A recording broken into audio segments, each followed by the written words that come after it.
Hi, thanks for coming. I'm Michael and I'm here to talk about the MiSTer FPGA project. First, let's just some facts about me for context, which may be nice to know in terms of the retro timeline later on, where I come from. And if you want to get in touch with me, you can reach me on that address. So here's a short outline of what I'm going to talk about. First, I'm going to explain what MiSTer is. Then I'll talk a bit about the hardware that you need to use the MiSTer project. I'll go in a bit more depth about the framework that is MiSTer, because it's actually also a framework. I'll talk about cores, and I'll explain in a minute what that means. Then there's demo and time for questions. So the MiSTer FPGA project is displaying properly. All right. It's an open source project that aims to recreate various classic computers, game consoles, and arcade systems using modern hardware, and it allows the software and game images to run as if they would run on original hardware. The project was started in 2017 by Alexei Melnikov, aka Sorge, and it's actually a continuation of the MIST project, and that's where the name comes from, by the way. It's nothing to do with Sir and Mister. It's actually MIST, and it's actually more MIST. So MiSTer, like fast, faster, that's where the name comes from. It's a bit of a weird name, but well, what are you gonna do? So it's an open source project, and like I said, it wants to recreate classic hardware in modern hardware, and it does that using FPGAs. Now, FPGAs it stands for Field Programmable Gate Array, and it's basically programmable logic. So it's an array of logic gates that you can configure in any way you want. So you can actually recreate original chips in the FPGA array, and then that piece of hardware will actually become the original hardware that you program it to do. And it does that through a language called a hardware description language. It's not really a programming language. It's more like it has a syntax that looks similar to a programming language, but it allows you to define the behavior of the hardware that you want to recreate. And then at the same time, it also documents the way the chips were originally created and laid out. So the MiSTer project is a framework. It's not a product. So like when people talk about their MiSTer, it's not a thing you can buy. It's not a box. It's actually the framework that uses certain modern hardware, and that hardware can actually be interchanged at a later time. So let's talk about that hardware. The hardware used in the MiSTer project at the moment is a FPGA development board called the DE10 Nano, and it's manufactured by Thoracic, but they were bought out by Intel. So it's Intel who provides this development board, and it contains a system on a chip hybrid solution where the FPGA is on the same die as a hard processing system, an ARM CPU like you would find in a Raspberry Pi or something similar. So the die combines both of them. And this will become more important later when we talk about the framework, why that is a next level up in this kind of use of technology to implement classic computer systems. So yeah, there's two things on the chip. The board itself gets it's sold by Intel at a price lower than the actual cost of the FPGA chip, because it's heavily subsidized by Intel to promote their FPGA University program. But this touches on another bit, and that is that this technology has been around for a while. FPGA technology has been around, but it's now becoming more and more affordable to do actually, to do interesting stuff with it. This board also has other peripherals that you would want in a system that recreates classic hardware. Namely, there's Ethernet, there's HDMI. That's really important for this project because it allows you to recreate the hardware of days gone by on like a modern LCD system as well, or modern AV equipment. It also has USB, which is also very important to actually connect all the peripherals, modern peripherals that you want to connect. Now, that's on the next thing. There's also some add-ons that you need. So the base hardware, the base development board, you buy it from Intel. But the community, the MiSTer community, has created a bunch of additional hardware that you actually may or may not need depending on what you want to do. The bare FPGA development board, without anything else, well, except for a USB hub, because it only has a micro USB OTG connection. The bare board can run some cores, and yeah, spoiler, cores are re-implementations of old hardware. But we'll get to that. Point being that even with the base board, you can already run a Sega Genesis or Megadrive in Europe.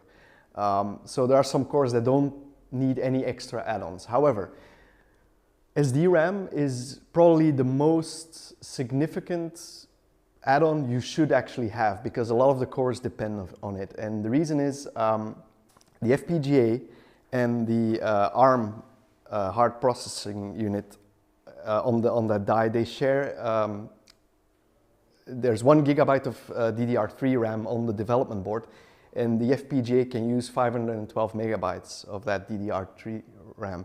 However, the problem is that the latency is too high to get from the FPGA all the way to the RAM on the development board. So the community has created additional SDRAM in much smaller sizes, as you can see. Currently, 128 megabyte is the sort of the standard to run most of the cores. But it attaches directly onto the pin headers that come out of the FPGA part of the chip. So the FPGA has direct access to SDRAM, which also means that the memory controller to actually use that RAM is also implemented on the FPGA core. It doesn't pass through the ARM system at all. USB hub is interesting because, like I said, there's an OTG adapter, OTG port on the development kit, but yeah, you cannot really plug anything into it without having a hub. So there are hubs. It's not displayed here, but I have one sitting down there.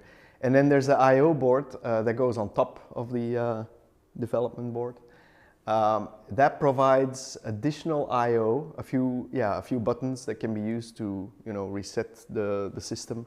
A mount for the fan, although the fan is not really necessary. Passively cooling the chip is enough. And it has a VGA output, which allows you to actually connect CRT equipment as well, which is very interesting for recreating old retro experiences, especially if you start looking at light guns.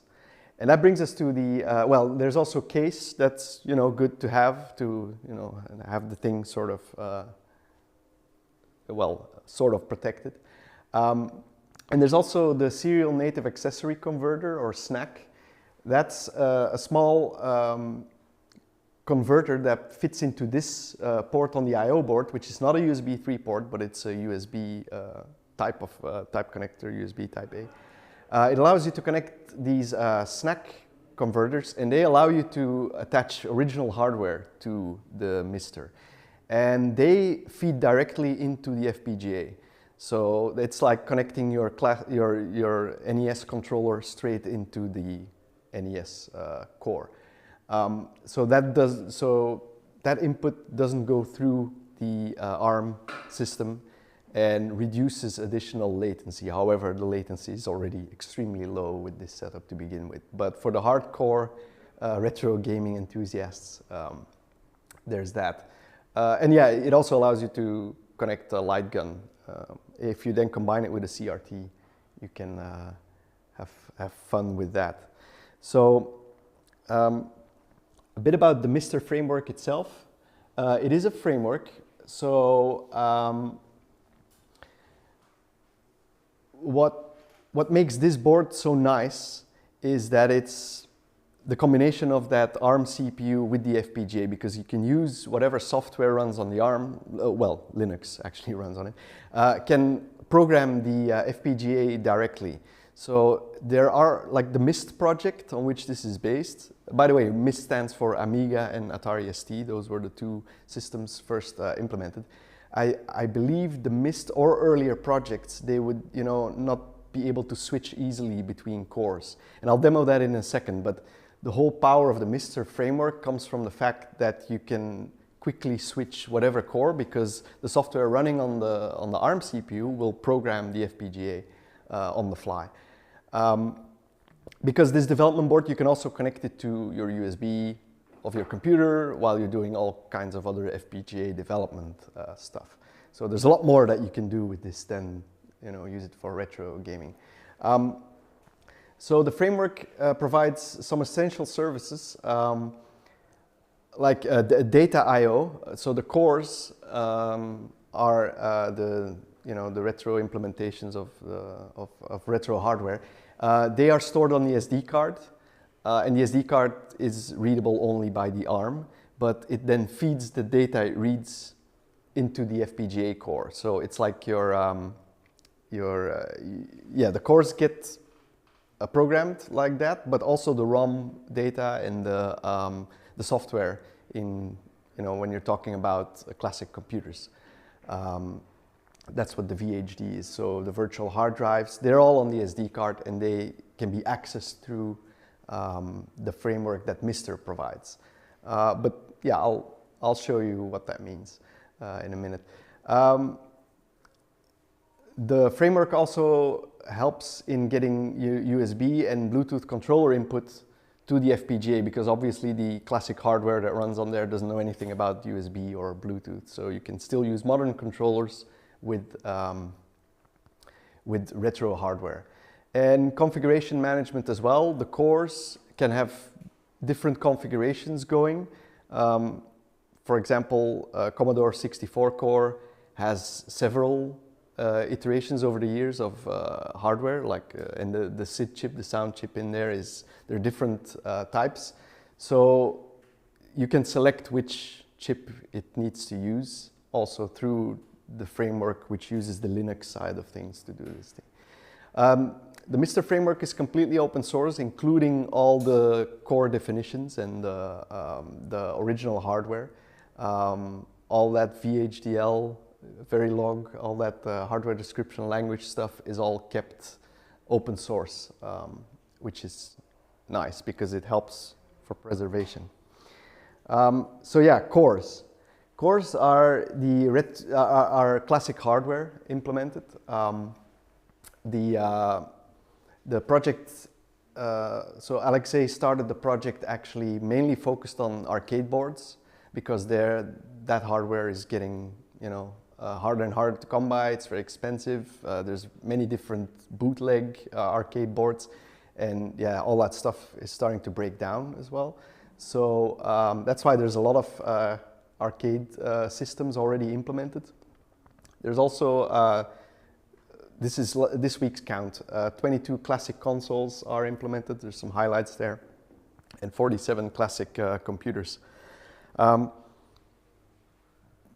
Over the years, some really nice cores were added.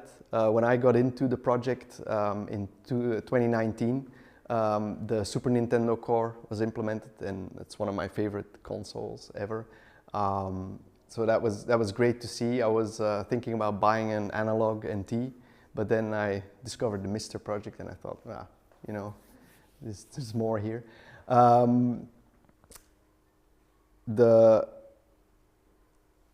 yeah, okay, so that's that. Oh yeah, what I want to say is there's some really cool cores coming up.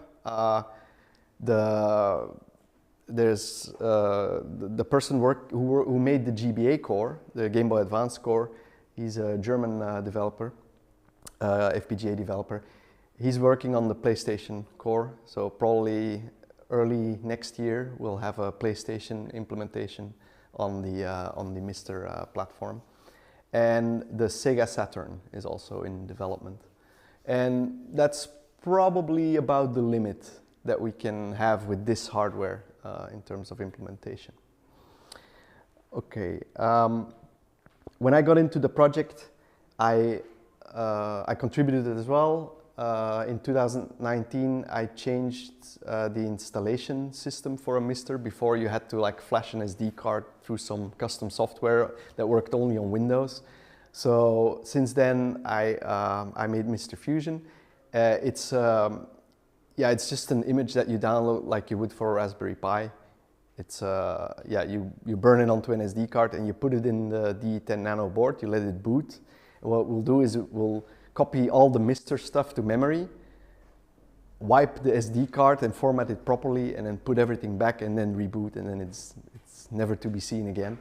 And then that's when your MiSTer starts up. So it's become much easier to install the MiSTer on the hardware. Also, I started counting the amount of downloads of the image just to get an idea of what the popularity of the framework is, and you can find that at mistermetrics.org. And last I checked today, we were at 12,000 downloads. So yeah, we had 2,000 or 3,000 additional downloads since the start of this year. So this platform is really picking up.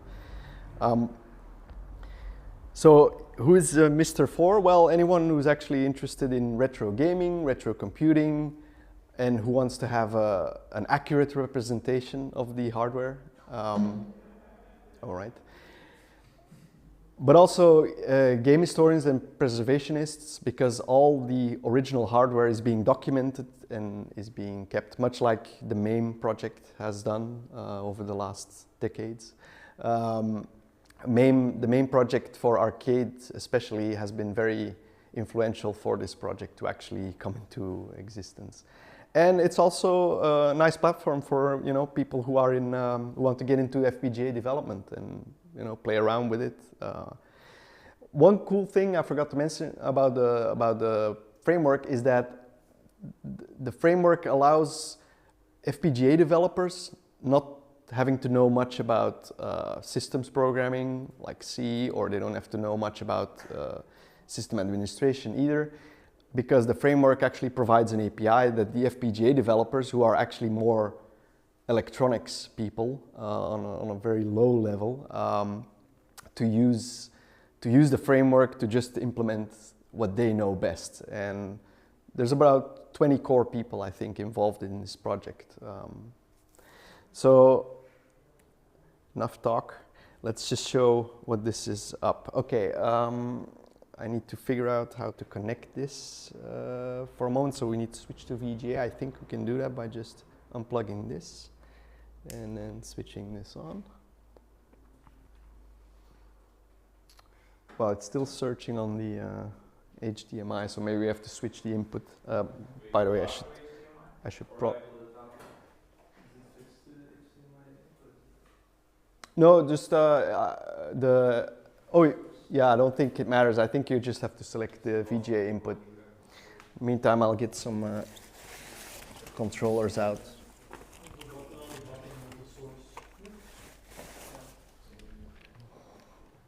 Oh, and if you could switch the aspect ratio to 4:3, that would be great.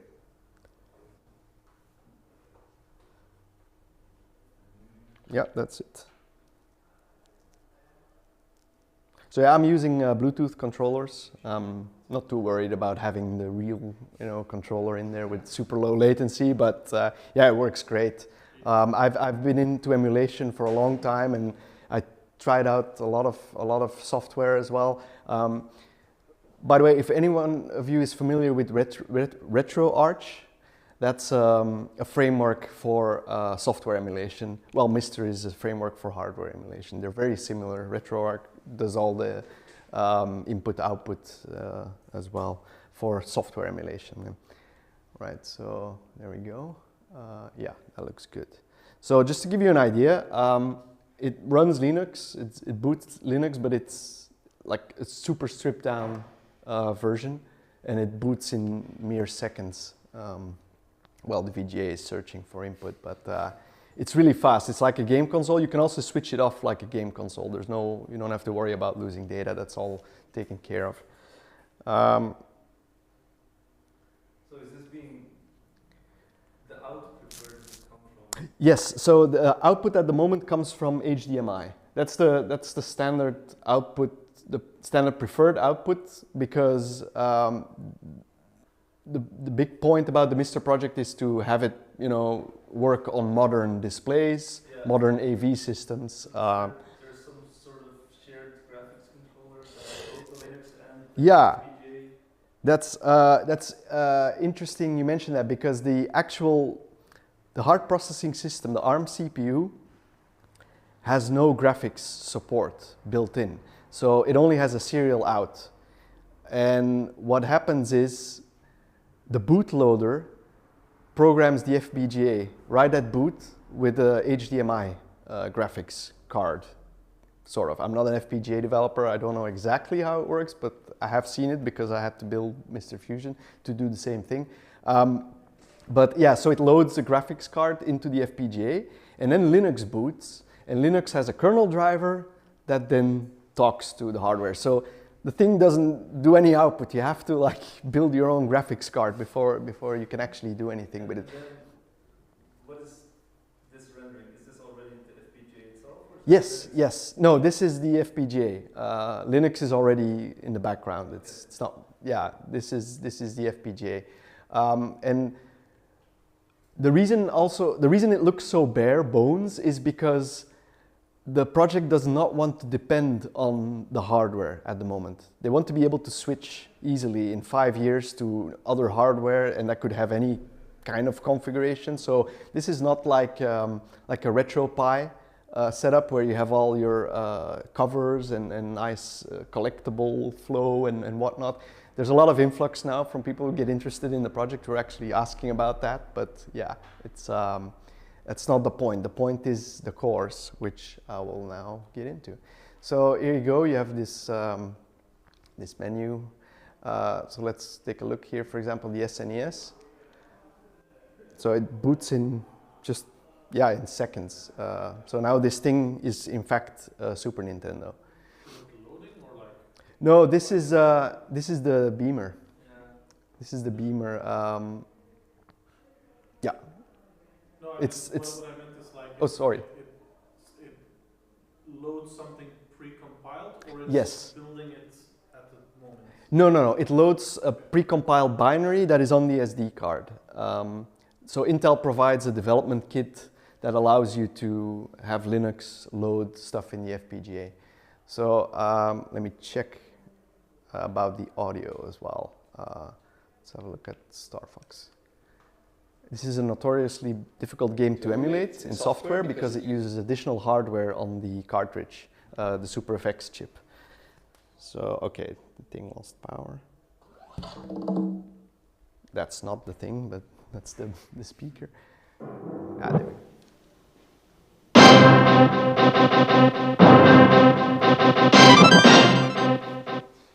So the Super Nintendo is cycle accurate. It's basically a Super Nintendo.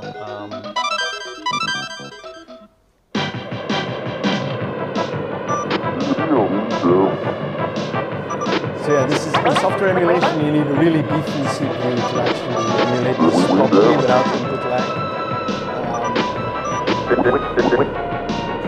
So yeah, that's a Super Nintendo. And just to show you how easily this is changed. So now, you know, don't mind the loading time of the Beamer. This is an NES now. Can you keep doing this indefinitely? Is there some sort of rights limitation? I've heard this question before. So the question was, can you write to the FPGA, can you flash the FPGA indefinitely? I think there is a limit, but I'm not an FPGA developer. I don't know. 7.5 stores its configuration in SRAM, so no. Okay.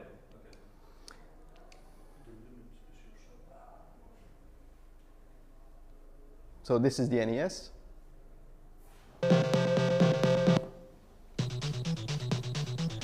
And the first time, like this game, I remember it from when I was a kid, and I remember playing it on original hardware. And every time I play it on emulators, it's not exactly the same. There is some delay, and sometimes, and by delay I mean input delay.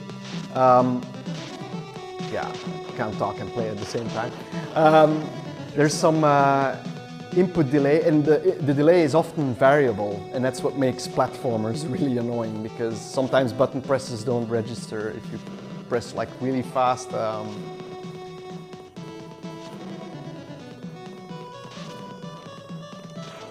And also something lacking sometimes in software emulation, or depending on how beefy your CPU is on which you do the software emulation, is the quality of the audio. That's usually something emulation, if they want to preserve resources, they'll do it on audio, and that's hard. That's easy to notice. You get pops and cracks, and sometimes the audio slows down. Yeah, I'm really good at this while I'm talking. So that's the NES, but just a second. I had notes about what. Oh, here we go. I had notes on what I wanted to show. So another nice one is DuckTales with a great soundtrack.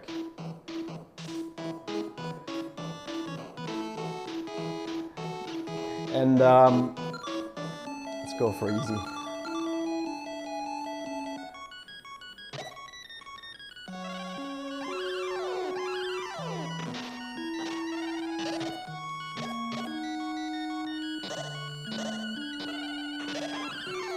So yeah, a minute ago this was an NES, now it's an S.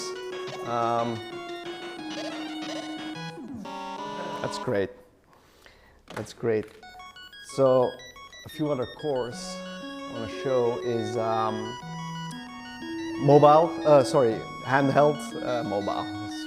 What are we, 80s or millies? Handheld cores. Game Boy Advance, it's all in there. So yeah, I mean, just look at this list, it's huge. I wonder how the GBA core works. Is this legal? That's not part of my talk. So I'm not a lawyer. I'm not a lawyer, exactly. I think there are re-implementations of the GBA BIOS, so it can be legal. Yes, that's true. So the GBA is a good example. So the other hardware, if it doesn't use any proprietary BIOS or so, then it's legal to recreate hardware. That's allowed. But of course, the software is another question. And if you need to use BIOS, some consoles require a BIOS, and if it's a binary BIOS of the original, dumped from the original, then yeah, that's unless maybe you dump it from your own console, but I don't know. It's like a super gray area, and like the common thing that people kind of say is like, well, as long as you own the actual cartridge, it's kind of okayish. It also depends on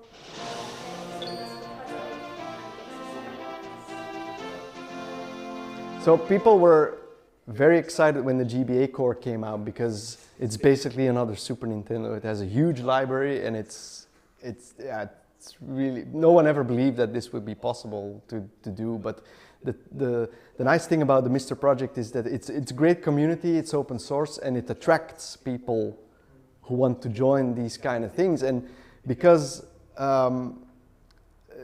different, I forgot the word, because different aspects of the framework are handled by different people with different skills, you can come in and be a good FPGA developer, build the Game Boy Advance core in it, and you don't have to worry about the other stuff. It's been taken care of for you. So let me have a look here. Oh yeah, cool. There's the most, no, I'm not gonna play Zelda, that would take too long.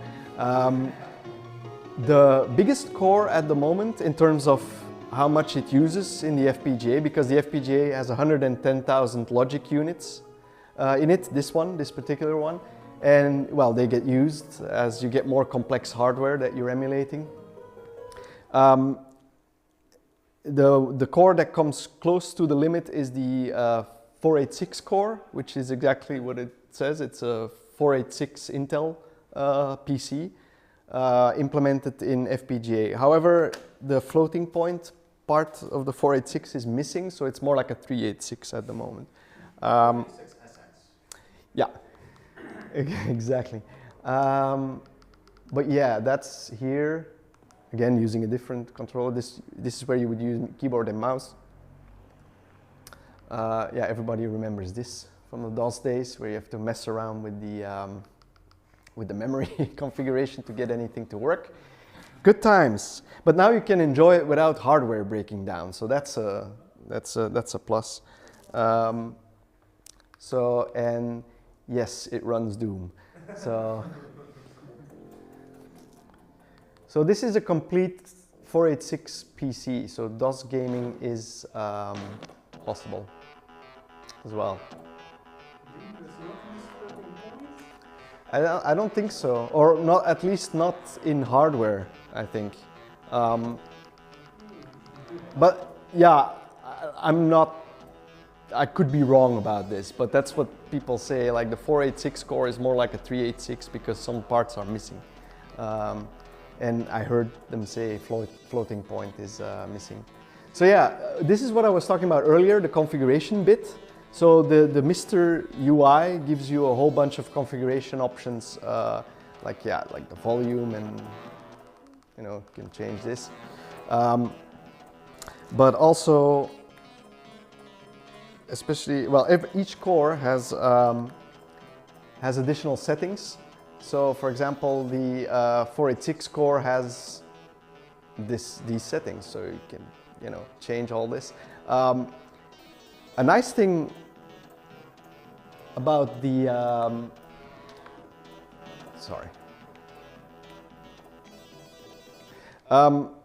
a nice thing about the graphics being implemented on the FPGA is that you can do all sorts of things that FPGAs are used for in other areas, which is video processing and scaling.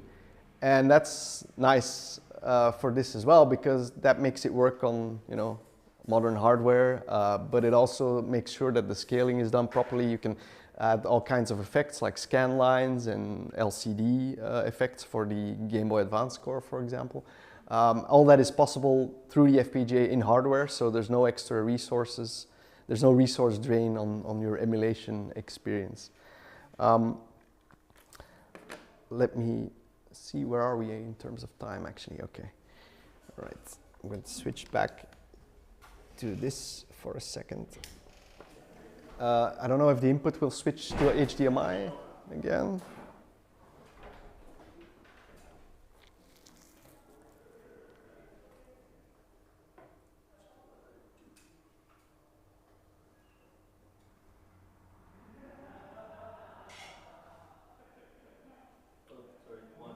Maybe one. Yeah, they're labeled awkwardly.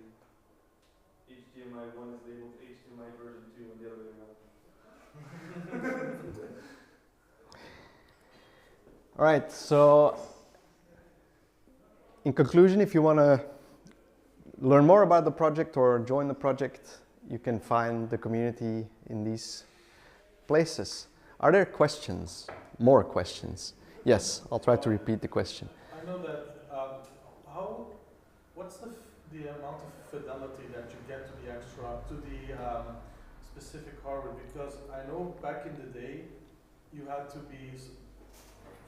pull out very clever tricks and also sometimes rely on very specific glitches in the software to do, like, work around some things, or like you know that in this console uses this clock and. You mean when doing emulation, software emulation? You mean when you're writing a software emulator?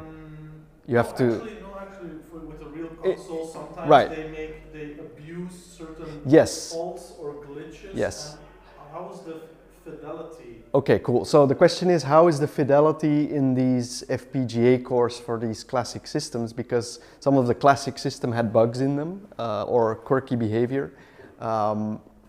Well, it depends on the person implementing it, basically. But it's easier to do than in software emulation, because if the bugs are known, it's easy to recreate them in the hardware than it is to find a workaround to create the bug when you're doing software emulation. But to answer your question, it really depends on the FPGA developer. So this is not a perfect solution unless the actual developer makes it perfect. And for some systems, this is easier than others. If you don't have to start decapping chips to figure out how they work, then it's easier to implement them. So NES, for example, which has off-the-shelf parts, easy to implement and to make a good NES implementation. Yes? So the core runs entirely on the FPGA. The ARM processor is just doing some I/O translation address nothing. Yes, so the question is, does the core run entirely on the FPGA? Yes, it does. Yeah, that's correct. Because and all the most important hardware is the AV out, which is through HDMI, and that's directly connected to the FPGA. So yes, that's correct. And then the output from the Linux system actually goes through the FPGA as well. So once it's booted up, it's the FPGA doing all the work. Even the menu that you saw is like the menu core running on top of the on top of the retro classic like core. Like it runs the NES core, and on top of that, it runs the menu core as well. So yeah, the Linux side of things is really very minimal. It's mainly for I/O. Yes. It sounds like there's significant potential for improving if you would, share it, but that would probably go against the spirit of doing everything on the FPGA. Yes, because as soon as you're working with a modern processor system, which the ARM is, you get all kinds of timing problems in sync, because especially an NES, for example, is everything runs on a clock cycle in parallel. Like every clock cycle, the picture processing unit does something, the audio processing unit does something, and the CPU does something all at the same time. In a modern processor, you can't do that. So the way software emulation does it, it does all the calculations as quickly as it can, and then waits if there is time to wait, and then pushes it out to the screen.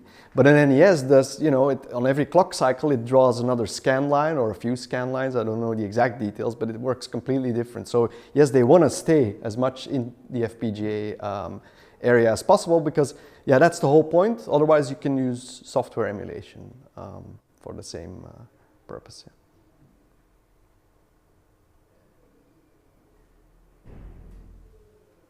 Any other questions? How much does the hardware cost? Yes, nice one. Yeah, I didn't really add that to my presentation. I just looked it up, €144 on DigiKey. Yes, yeah. So DigiKey, Mouser, you can buy it for 140, 150 euros, the development board from Thoracic. Then there's the add-ons. You have to go through the community shops, but there are some one-man shops online in the US, in the UK. There are at least 2 of them that are really well known, and there's a bunch of people on eBay and even on AliExpress. You can start buying SD RAM made for the MiSTer project, because someone seems to be noticing over there that this is gaining traction. So you can also buy kits from China as well. And then so the add-ons, well, they add to the price, of course. If you're looking at a setup like this, which allows you to basically do anything, you're looking at 200, 250 euro. But then you have to keep in mind that you have like 50 years of computing history in this box. You can spend a half year just exploring the Amiga, because I barely scraped the surface of the cores that are in this thing right now. So if you want to dive into Amiga, yeah, you're good for half a year with all the software and demos that have been made for that platform. So there's a lot of value in it. Now, I did say casual gamers because I would recommend even casual gamers who want to go back on a bit of a nostalgia trip to replay the stuff accurately, either on the original hardware if possible, but if not, on a possibly accurate recreation. But there are casual gamers that are just happy with the emulation on a phone. I would argue that it's worth it even if all of that costs 250, because you're trying to find a couple of original consoles for these things. They can be quite pricey if they still work perfectly. That's true, and so yeah, the price for older hardware is going up, and that's true especially for arcade boards. They're like crazy, like a Pac-Man goes for several $1,000s. Yeah, they break down. So yeah, you can enjoy all this retro stuff without the hardware breaking down. That's a bit of a plus, especially if you're working on the MS-DOS side of things. There's a lot of fun to be had just with software breaking. So yeah. Any other questions? Cool. All right, there's one more thing I didn't demo. Sorry, I have to ask you if if you can switch back one more time. And it's not the Apple II I'm going to demo, but there's one thing, like the best way to actually, the one thing I didn't show was the Commodore 64 core. And the best way to to demo Commodore 64 is by showing a demo scene demo, right? So I have here a demo from 2016, and it's actually the #1 demo for the Commodore 64. I hope the audio still works. Yeah, I was hoping on bigger speakers, but yeah.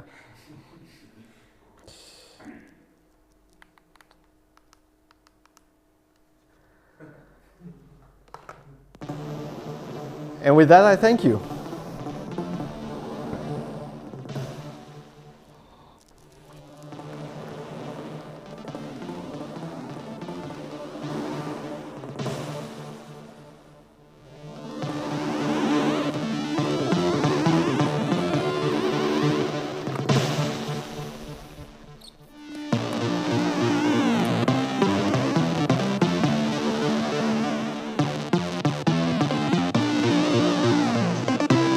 By the way, if you want to leave, it's over.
hardware on the fly.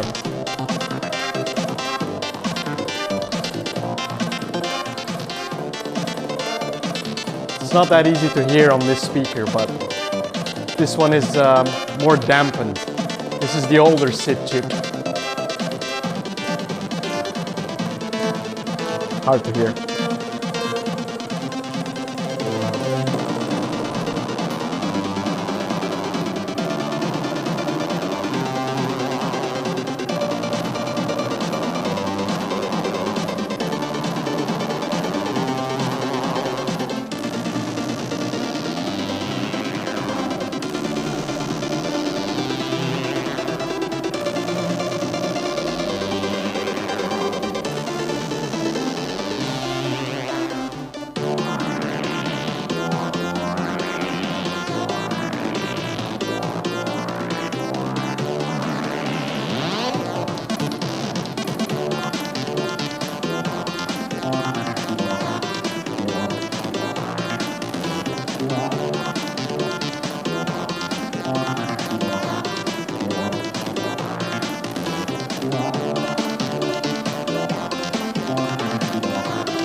And this is the part where you would go and, you know, like swap disks in the, which you then virtually do here by selecting another file from the SD card.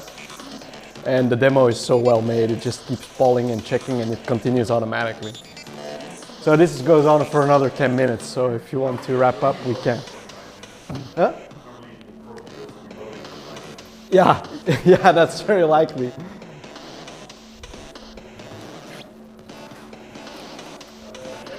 Yeah, thank you. Thank you.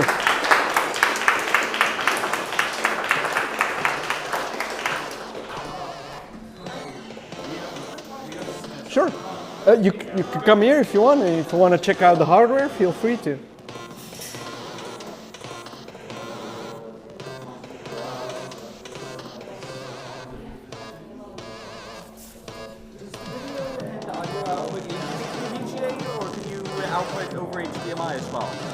It outputs over HDMI. Oh. Yeah. Oh, the reason I'm using VGA is because the setup here won't carry the audio if I do HDMI.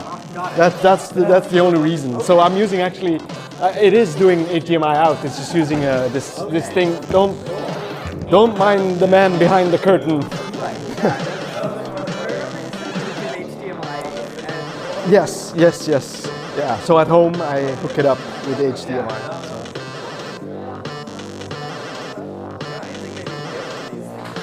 Ja. Ja. Ja, tuurlijk. Ja. Ik ben hier nog tot 11 uur zeker.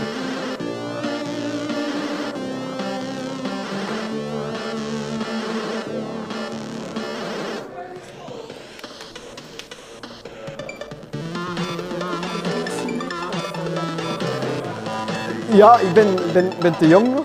Allee, te jong. Maar, nee, sorry, dat is niet waar. Nee, om zo de demo zien van in het begin te kennen. Maar ja, ik vind dat enorm boeiend. Maar ik ben zelf geen demo-programmeur. Maar als ik dan die dingen zie, dat is wel super. Oké, cool. Oh, super, ja. Ja, tof.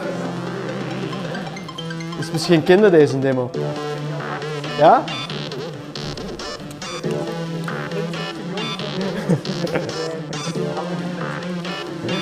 Oké. Ik ben jonger. Nee, dat is waar. Hè.